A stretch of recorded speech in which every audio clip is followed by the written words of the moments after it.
कि सुबह 4 बजे दुश्मन के कोई 300 नफरी ने मेरे ऊपर अटैक किया सर। आप लोग कितने थे? हम लोग 7 नफरी थे। 7 नफरी। न्यू तनवीर मेरी पोस्ट थी, उस पे मैं अपनी डिप्टी सरंजाम। बहादुरी का क्या कारनामा है बहादुरी का कि 7 आदमियों पे 300 आदमी हमलावर हो रहे हैं। सुभान अल्लाह।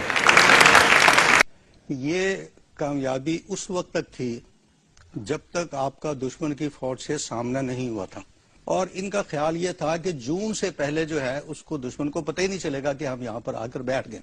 बर्फ में इन्होंने अपने लोगों को भेजा, और जिन लोगों को भेजा था उनको ये नहीं बताया गया था कि तुम क्या करने जा रहे हो। अजीब तरह का ये एक्सीलेंट ऑपरेशन था।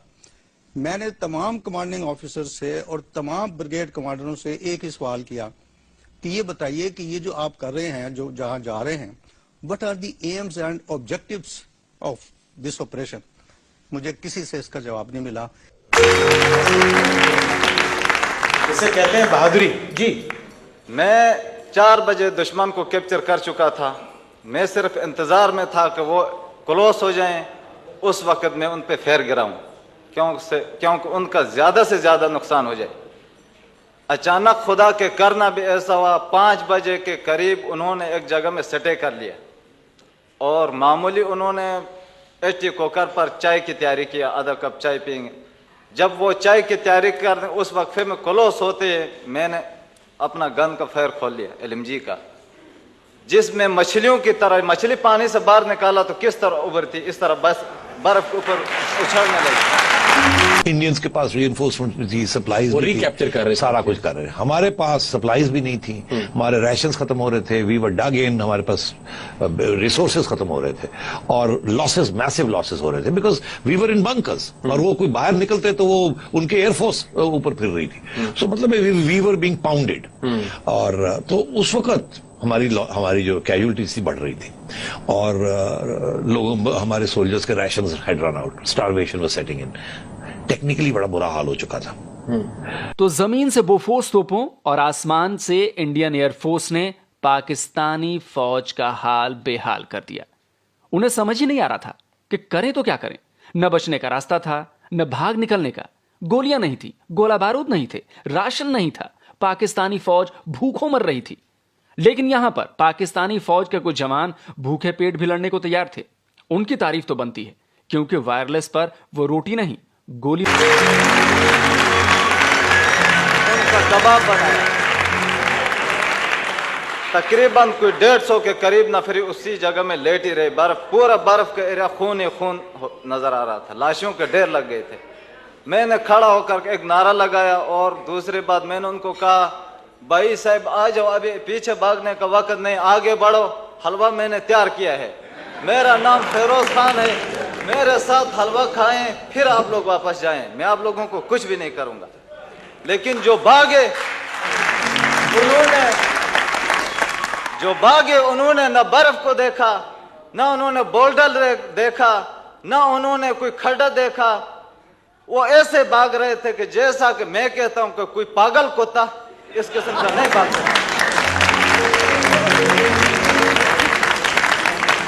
और उसके बाद मैंने पीछे से उनको आवाज दी कि वाजपेयी साहब को मेरा सलाम कहना।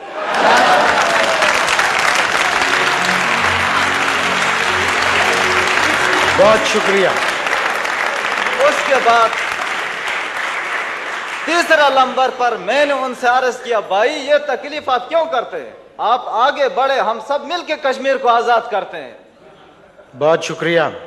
उन्होंने कहा कि छोड़ो इस कश्मीर को, हमारा जान को आजाद करो, हमें पहले छोड़वाओ, हमारी जान को आजाद करो। मैं उसके बाद सर जी काइंडली सर मुझे जरा मौका दे दें सर, मैं अपना जरा, ये आपका शो है, आप ही के लिए 4 महीना परेड का जो जंग लग गया हमारे दिल में, वो जरा आज निकालूं सर। बिल्कुल निकाल। अपने नाजरीन को मैं बताना चाहता हूं सर, बता दूं। जी जी बिल्कुल। उसके बाद 4 दिन तक उन्होंने अपनी डेड बॉडीज लगातार पीछे ढुलाई करते गए सर। हमने किसी ने नहीं ले गया सर। 3 दिन के बाद फिर अटैक हो गया, पोस्ट कब्जा हो गया सर। दूसरा दिन फिर एक इंडियन फौजी आ गया सर, करीब आ गया तो मैंने उसको बताया भाई मैं जख्म है, मुझे नहीं मार रहा है। पाकिस्तानी फौजी हुनर शेर ही नहीं, कई और जवान जिन्हें भारत की सेना ने पकड़ा, उन्होंने यही बातें कही। ये सब करगिल जंग की जंग में युद्धबंदी थे। पाकिस्तान की फौज ने इन्हें लड़ने तो भेजा था, लेकिन जंग में इन्हें इनके हाल पर छोड़ दिया था। अब सर नहीं ले गया, अच्छा नहीं होने की वजह से नहीं ले गया, नहीं तो 3 दिन में ले जाना चाहिए जख्मी को। अगर अच्छा होता तो 3 दिन तक एक जख्मी कैसे नहीं ले जा सकता। लड़ाई करना जानते हैं सर, जख्मी ले जाना, डेड बॉडी ले जाना नहीं जानते। तो दोस्तों, पाकिस्तानी आर्मी कितनी अनप्रोफेशनल है, इसका अंदाजा आपको करगिल जंग के इन POW यानी प्रिजनर ऑफ वॉर की बातों से हो गया होगा। भारत ने इन सभी जवानों का इलाज कर वापस पाकिस्तान को सौंप दिया था। इस सबूत को देखने के बाद पाकिस्तानी दर्शक कहेंगे कि जबरन बयान लिया गया होगा, लेकिन दोस्तों सच ये है कि पाकिस्तानी फौज के इन जवानों ने अपनी ही फौज की पोल खोल दी। अगर ये सबूत भी नहीं मानते हैं आप, तो मेरे पास आज सबूतों की लंबी फहरिस्त है। अपने कमांडरों से इजाजत लिया, लेकिन उन्होंने फेर करने का हमें हुक्म नहीं दिया। मैंने यहां तक भी अपना कमांडर कर्नल तनवीर साहब से अर्ज की थी, अगर आप मुझे इजाजत देते हैं तो मैं उनकी 50 नफरी को कैदी बना के आपके सामने ला सकता हूं।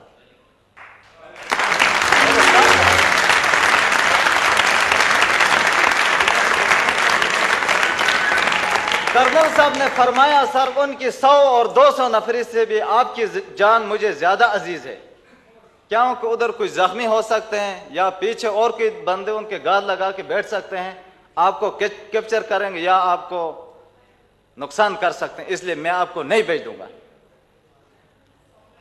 4 दिन उन्होंने लगातार अपनी डेड बॉडी ढुलाई किया। उसके बाद 5वां दिन मैं रखी के तौर पर मुझे शक था कि दुश्मन कहीं इस जगह में पोस्ट ना बनाए या स्क्रीन ना खोलें। अगर उस जगह में स्क्रीन खोले तो हमारा ऊपर बैठने का या हमारा चलने का कोई फायदा नहीं था। सर मैं बादल बिल्कुल धुंध छाई हुई थी पूरे एरिया में, मैं रखी के तौर पर उधर गया। उधर जाके आराम से मैंने चेक किया, कोई 58 लाशें पड़ी हुई थी, जिनमें 7 जख्मी थे। किसी के कमर टूट गई थी, किसी का टांग टूट गया था। मुझे देखकर वो बोल्डरों से इस तरह बाहर निकल कर घसेड़ने, चल वो नहीं सकते थे, इस तरह घसेड़ते हुए नीचे रगड़ खाते। मैंने रफल उनको एम किया तो उन्होंने कहा, भगवान के लिए हमें मत मार दो। मेरे साथ उस वक्त जवान थे लासनेक अमीन। जब उन्होंने आपको उन्होंने अर्ज किया, जी अल्लाह ताला की रजा के लिए मैं आप लोगों को छोड़ता हूं, अगर आप लोगों की जान बच सकती है, आप नीचे अपना कैंप में पहुंच सकते हैं तो आराम से जाएं, घबराने की कोई जरूरत नहीं, आराम से जाएं और नीचे जाके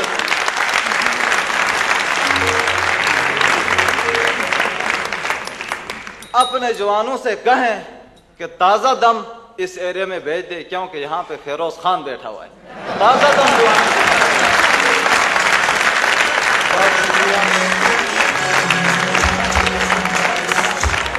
बहुत शुक्रिया आपके। उसके बाद मैंने कुछ हथियार, वेपन, उनके LMG, उनके वेपन, उनके रॉकेट लॉन्चर, उनके वायरलेस सेट उठाए, कुछ अम्युनिशन उठाया, अपना पोस्ट की तरफ रवाना हुआ। जब दूसरा अटैक हुआ तो हमने उनके हथियार से 8 घंटा उनके साथ मुकाबला किया। उनका हथियार उनका कोऑर्डिनेशन नहीं थी। एक तो फौज के अंदर सिर्फ 4 लोगों को या 5 लोगों को मालूम था सीनियर लेवल पर, बाकी कोर कमांडर्स को नहीं मालूम था। फिर आर्म फोर्सेस जिसके 3 शाखें हैं, बर्री, बहरी और फिजाई। बरी फौज के कमांडर्स और 4 लोगों के अलावा फिजाई और नेवी वाले को तो मालूम ही नहीं था। मुशर्रफ साहब बार बार कहते हैं कि ये फौजी कामयाबी थी जिसे सफारती और सियासी मुहाज पर नाकामी में बदल दिया गया। शाहिद लतीफ साहब के कोई आपको मकसद समझ आ रहा है कि किस मकसद के लिए कारगिल ऑपरेशन किया गया था? देखिए जी, मैं समझता हूं ये क्लासिकल एग्जाम्पल है उन मिलिट्री ऑपरेशंस की कि जिनका ना सर है ना पांव है। कहीं पे भी बेसिक एजुकेशन से लेके मिलिट्री वॉरफेयर में टू द हाईएस्ट, जो आप NDC वगैरह में भी पढ़ाते हैं ऑपरेशनल स्ट्रैटेजी में, आप जब तक अपनी वॉर प्लान को from the beginning to the end entirety में नहीं देखते, आप वॉर के अंदर जा ही नहीं सकते, ऑपरेशंस लॉन्च कर ही नहीं सकते। ये कैसा ऑपरेशन है कि जिसके अंदर आपको एम्स एंड ऑब्जेक्टिव्स क्लियर नहीं है, क्योंकि मॉरली तो वो हाई ग्राउंड्स पे थे ना। आपने एलओसी क्रॉस की, आपने जाके उन पे अटैक कर दिया। क्या हम तारीख से सबक नहीं सीखते? तारीख से सबक नहीं सीखते, और दूसरी एक चीज बहुत आया हो जाती है इससे कि हमारी जो मिलिट्री तालीम है, यानी मिलिट्री एजुकेशन, इसमें कोई एक कोताही भी है। इसका मतलब यह है कि जो हायर लीडरशिप है वो कम से कम ये लोगों में जिन्होंने इस किस्म की हरकतें की हैं उसमें बहुत ही कोताही जाहिर होती है और आया होती है। तो इसका मतलब ये है कि टैक्टिकल लेवल के ऊपर तो ये अपनी सोच है इनकी, लेकिन जो स्ट्रेटेजिक थिंकिंग जो इनका फर्ज बनता था वो इनमें है ही नहीं, और ये सोच ही नहीं सकती। मैंने कहा था ना कि मैं सबूतों के साथ बात करूंगा। सुन लिया ना आपने, पाकिस्तानियों की ही जुबानी अपनी नकारा फौज की कहानी। भारत की आर्मी के सामने पाकिस्तान की आर्मी कहीं नहीं ठहरती जनाब। अभी तो सिर्फ एक जंग की बात की है, अभी तो 3 की बात करनी बाकी है, उन पर भी वीडियो बनाने वाला हूं। आज तो सिर्फ करगिल जंग पर आप लोगों के झूठ का पर्दाफाश कर रहा हूं। और आप लोग जो चीन को अपना दोस्त, अपना हमदर्द समझते हैं ना, उसने करगिल जंग के दौरान क्या किया था, जरा वो भी सुन लीजिए। तो सबसे बड़ी मिसकैलकुलेशन ये थी कि दे डिड नॉट रियलाइज कि इंडिया किस तरीके से रिएक्ट करेगा। इनका ख्याल था वो नहीं करेगा वैसे, उन्होंने वैसे किया।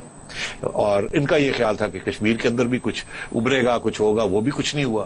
और तीसरा ये था, इनका ख्याल था कि प्राइम मिनिस्टर इनके साथ थ्रू आउट जाएगा। एक स्टेज ऐसी आई कि नवाज शरीफ के ऊपर इतना प्रेशर आया from India and from the United states and from Britain कि मियां साहब ने कहा हम तो ये फंस गए हैं यहाँ, तो ये निकालें यहाँ से, नहीं तो हमें तो बिल्कुल उड़ा के रख देंगे और हमारी कोई मदद करने के लिए नहीं आएगा। और चाइना ने कुछ नहीं किया, चाइना ने कुछ नहीं किया। समझ नहीं आया? मैं आपको समझाता हूं। तब के army chief general Pervez Musharraf चीन में थे। वहां से उन्होंने अपने तब के chief of staff lieutenant general Mohammad Aziz को एक सीक्रेट कॉल की। उसमें करगिल को लेकर क्या बातचीत हुई वो सारी जानकारी भारत को मिल गई। इस टेप को भारत ने 1999 में ही आपके पीएम नवाज शरीफ को सौंपा था। अब आप सोचिए कि प्लानिंग के लेवल पर आपके आर्मी चीफ ने कितनी बड़ी मूर्खता की है। और यह हुआ कैसे, ये भी सुन लीजिए। देखिए, आप चाइना में हैं, एक होटल रूम में हैं, आप बात कर रहे हैं पाकिस्तान में, तो जाहिर है यार वो तो चाइनीज इंटेलिजेंस ही है, नेचुरली वो चाइनीज ही होंगे। अमेरिकन तो डिएगो गार्सिया में बैठ के इंडियन ओशन में बैठ के इतना तो नहीं कर सकते। तो या अमेरिकन थे या चाइनीज थे, बट अगर चाइनीज थे तो उन्होंने डर गए। हाँ, उन्होंने पाकिस्तान को हेल्प नहीं किया, नहीं, उन्होंने कहा ये क्या कर रहे हैं। तो उन्होंने, मेरा ख्याल है उन्होंने फिर अमेरिकनों को बताया, क्योंकि इंडिया के साथ डायरेक्ट बता नहीं सकते थे, प्रॉब्लम हो जाता। अब अमेरिकनों ने इनको बताया, फिर जाके ये मसला जाके ना तो फिर दुनिया को पता चला हो क्या रहा है। करगिल में जब पाकिस्तानी सेना बुरी तरह फंस गई तो वो घबरा गई। उन्हें लगा कि अब तो भारत उन्हें छोड़ेगा नहीं। इस डर के मारे आपके जनरल परवेज मुशर्रफ हाथ जोड़ते हुए नवाज शरीफ के पास पहुंचे कि भाई कोई रास्ता निकालिए। रास्ता एक ही था, अमेरिका के पैरों में जाकर गिर पड़ना। और हुआ भी वही। कारगिल एक मिस एडवेंचर है, लेकिन कहा जाता है कि नहीं, मियां नवाज शरीफ को जाना पड़ा अमेरिका, और वहां से अमेरिकन को माफी मांगनी पड़ी कि भाई हमारा कोई रास्ता निकाल दो, क्योंकि हमारी फौज को पिस्पाई होनी। एक्चुअली ये हुआ कि नवाज शरीफ साहब को मिन्नतें करके परवेज मुशर्रफ ने भिजवाया, क्योंकि वहां पर स्पाई हो रही थी। ने देखा ना कि वहां तो टुलोलंग भी गिर गया।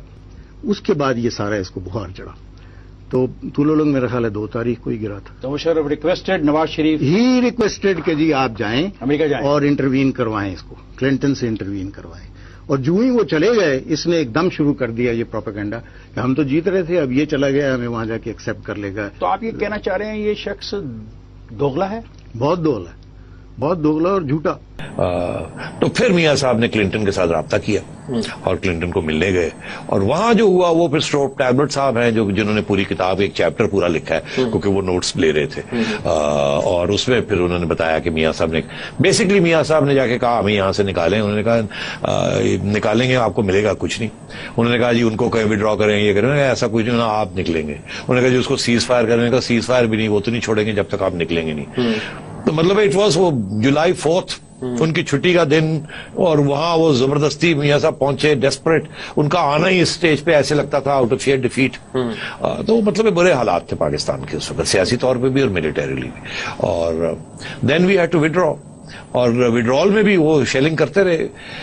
सबसे मतलब it was a terrible situation in July. बहुत बुरी जुलाई के जो हाल हुआ हमारा, it was terrible because we were without cover and we were withdrawing. तो मेरे पाकिस्तानी दोस्तों, ये जो आप कहते रहते हैं ना कि करगिल जंग में पाकिस्तान अमेरिका के पास नहीं गया, नवाज शरीफ जंग खत्म करवाने के लिए बिल क्लिंटन के पैरों पर नहीं गिरे, तो दोस्तों हाथ कंगन को आरसी क्या और पढ़े लिखे को फारसी क्या। सबूत आपको मैंने दे दिया। करगिल जंग हारने का नतीजा पाकिस्तान को सिर्फ जंग के मैदान में ही नहीं भुगतना पड़ा, दुनिया भर में क्या हाल हुआ ये भी पाकिस्तानियों की ही जुबानी सुन लीजिए। कारगिल का ये था कि it was a setback internationally diplomatic हवाले से, एक तो हमारी क्रेडिबिलिटी के हवाले से, एक कश्मीर के हवाले से, और एक पाकिस्तान अमेरिकन ताल्लुकात के हवाले से कि जो अमेरिकन टिल्ट है वो हिंदुस्तान की तरफ चला गया। कारगिल ऑपरेशन का मकसद क्या था? कश्मीर आजाद करवाना या सियाचिन वापस लेना? मकसद क्या था? मुशर्रफ साहब ने जो मकसद ऐलान किया था वो ये था कि कारगिल करने की वजह से सियाचिन की सप्लाई लाइन कट जाएगी, हिंदुस्तान की फौज को सियाचिन से निकलने पर हम मजबूर कर देंगे, जिसकी वजह से उसके ऊपर इतना दबाव पड़ेगा इंटरनेशनल किस्म का कि ये इस किस्म की जंग 2 एटमी रियासतों में फैल सकती है और उस दबाव की वजह से वो कश्मीर पर मानी खेज मुज़ाकरात करने के लिए आमादा हो जाएगा। तो क्या तो इस कश्मीर तरह से एक्चुअली कारगिल ऑपरेशन का कश्मीर का उसको फायदा हुआ या नुकसान हुआ? बहुत बड़ा नुकसान हुआ। नुकसान बहुत बड़ा नुकसान। ये कभी बात आपने मुशर्रफ साहब के मुंह पे उन्हें कही थी? वाजपेयी चल के आए थे पाकिस्तान, बस में बैठ के पाकिस्तान आए थे, और पाकिस्तान बहैसियत मुल्क के बहुत एक in a very dignified and proud manner हमने रिसीव किया था इंडियन प्राइम मिनिस्टर को और वो बात करने आए थे और बात चल रही थी। उसके बाद जनरल मुशर्रफ को तो मिन्नतें करनी पड़ी। General Musharraf had to walk on his knees and go to the Indians and keep saying कि जी बात करें हमारे से। फाइनल जो उन्होंने जिस तरीके से जो स्ट्रैटेजी, मिलिट्री स्ट्रैटेजी की, दैट वाज वेरी गुड, और पॉलिटिकल स्ट्रैटेजी इंटरनेशनल कम्युनिटी को साथ लिया। 1971 में इंडिया ने इंटरनेशनल कम्युनिटी को साथ लिया था, हम अग्रेसर हमें डिक्लेयर हो गए थे, याद है आपको?